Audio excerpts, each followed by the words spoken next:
पापा के दुलारल बेटी कवन बेटी हो, से हो बेटी ससुराल चलली हो, से हो बेटी ससुराल चलली हो। साभवा बैठल उनु कर पापा रोवे हो, मचिया बैठल मुन कर आमा रोवे हो, मचिया बैठल उन कर आमा रोवे हो। कलेजिया पढ़त उनु कर भैया रोवे हो, आजू बहिनी ससुरा चलली हो, आजू बहिनी ससुरा चलली हो।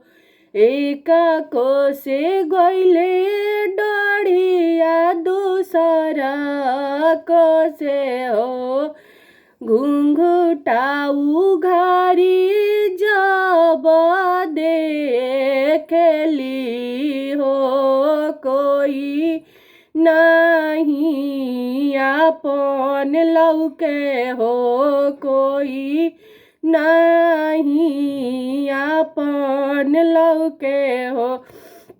जीपिया चढ़ल लौकस कमन दुल्हा हो, काहे धनी रोवत बाड़ू।